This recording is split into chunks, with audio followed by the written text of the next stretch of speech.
Police station નડે છે અને હું આવું છું પોલીસ સ્ટેશન નહીં.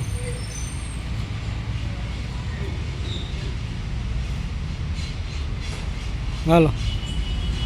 મજામાં ગુજરાતના ખેડૂતો આજે અમારે મહાપંચાયત બોટાદમાં કરવાની હતી અને આમ આદમી પાર્ટીના જે બધા નેતા બોટાદ પધાર્યા હતા, ખેડૂત આગેવાનો જે બોટાદ આવ્યા હતા, બધા નેતાઓ બોટાદ આવ્યા હતા ખેડૂતોની વારે, અને પોલીસને પેટમાં પાણી રેડાણું, રાજકારણને પેટમાં પાણી રેડાણું કે આ મહાપંચાયત થશે અને આ સરકારને રેલો આવે એવું છે. એટલે ગામડે ગામડે પોલીસ બંદોબસ્ત મેકીની જગ્યા ખેડૂત કાર્યકરો હતા, ખેડૂત આગેવાનો હતા, આમ આદમી પાર્ટીના કાર્યકરો, આમ આદમી પાર્ટી નેતા ઈશુદાનભાઈ, શિવ ગોપાલભાઈ, રાજુભાઈ સહિતોને પોલીસે હાઈજેક કરી લીધા છે. તો પોલીસને એવું ન માનવું કે આ બધાને હાઈજેક કરવાથી પાર્ટીનું સંગઠન તૂટશે. અમારી પાર્ટી તો સક્રિય છે, સંગઠન જ છે, ખેડૂતને કાયમ માટે સહકાર આપવાનો છે અને ખેડૂતને કાયમ માટે સહકાર આપે છે.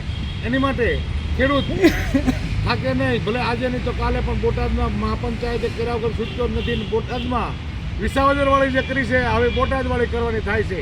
એટલે એની માટે પોલીસ પણ ધ્યાન રાખે અને આ સરકારને પણ આહવાન કરીશું તમારે ગમે એ કરવું કરી લેજો. આજકાલ બોટાદમાં વિસાવદરવાળી કરવાની પાક્કી ફાઇનલ છે. એની માટે અમે અત્યારે વરતેજ પોલીસ સ્ટેશનમાં મારું નામ નિકુલસિંહ તથા હિતેશભાઈ તથા વિપુલભાઈ તથા ચેતનસિંહ તથા અર્જુનભાઈ, વિનુભાઈ, એ બધા અમને પોલીસે બપોરે કબજે લીધા છે અને પોલીસ 5 વાગ્યા પોલીસ સ્ટેશન બેહવાના છે વરતેજ પોલીસ સ્ટેશનમાં. છતાંય અમે હિંમત હાર્યા નથી. તો ખેડૂતોને કહેજો કે તમે પણ હિંમત હારતા નહીં અને સાથે જ ખેડૂતોને કહેજો. અને આગળના સમય મહાપંચાયતના ટાઈમે પાછો મેસેજ મળ્યો એટલે બધાને બોટાદ આવવાનું છે. જય જવાન જય કિસાન.